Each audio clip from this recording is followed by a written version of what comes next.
kita sedang terancam. Di Cina, mobil tanpa sopir sudah beroperasi di beberapa kota.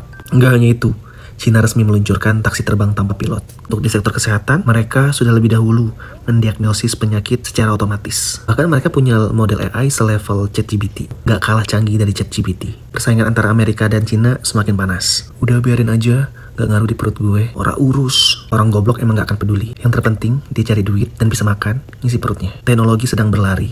Dan manusia harus memilih, ikut berlari atau ditinggalkan. Kalian sadar gak akhir-akhir ini, bahan pokok seperti beras itu naik. Biaya hidup melonjak. Inflasi, dan sangat berdampak kepada UMKM. Semakin majunya teknologi, kalau kamu tidak beradaptasi dan meningkatkan value-mu, kamu akan kalah. Kita gak punya waktu banyak lagi. Hari demi hari, satu persatu akan tereliminasi. Terasa banget di beberapa sektor, seperti manufaktur, transportasi, layanan administratif. Masih nggak mudeng, pekerja manual yang tergantikan. Tiketing parkir udah jarang pakai orang, pakai mesin. Pintu tol udah hampir nggak ada lagi orangnya, pakai tap mesin. Operator sekarang banyaknya robot. Beberapa pekerjaan teller juga dikerjain sama mesin. Pernah kan kamu bikin ATM, sekarang nggak ketemu teller lagi. Kamu udah berhadapan langsung sama mesin. Call center di beberapa aplikasi yang jawab robot. Bahkan kalian pernah nggak sih ditelepon sama pinjaman online yang dimana marketingnya itu adalah robot? Praktisnya sekarang buat kamu yang bisa beradaptasi. Tapi ini juga bakal mengancam kehidupanmu juga. Kasir, tiketing udah nggak pakai orang lagi. Lapangan pekerja akan berkurang. Akan digantikan oleh robot. Apalagi nanti transportasi. Nggak butuh sopir lagi guys. Sopir digantikan dengan robot. Para buruh yang suka demo-demo, mungkin kalian nggak sadar. Perusahaan kalian itu sedang punya rencana. Bayangkan, pekerja manual seperti kalian akan digantikan dengan robot. Pakai mesin. Emang harganya mahal. Tapi perusahaan cuma ngeluarin uang sekali aja. Nggak perlu digaji, nggak perlu ada cuti, izin ini, izin itu. Nggak perlu bayar THR, asuransi kesehatan kalian. Hasilnya jauh lebih stabil. Ayo. Di video ini aku pengen membuka mata kalian dan menasehati diriku pribadi. Pentingnya untuk meningkatkan value.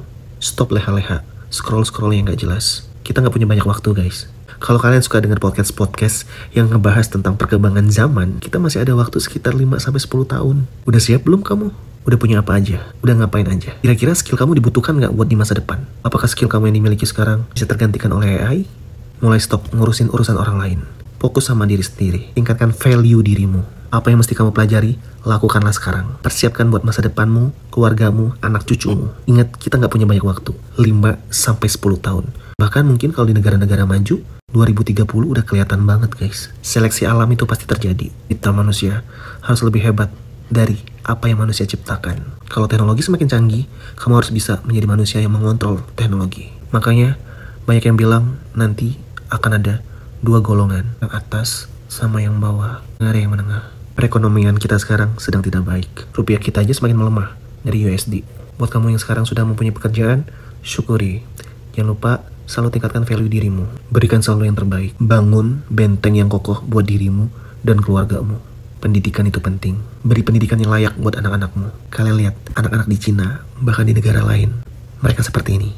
Dari TK, SD, skillnya udah diasah. Kedisiplinannya, apakah anakmu cuma dibekali dengan handphone dan tontonan yang kegoblokan itu? Mereka kan masih kecil, masanya mereka bermain-main.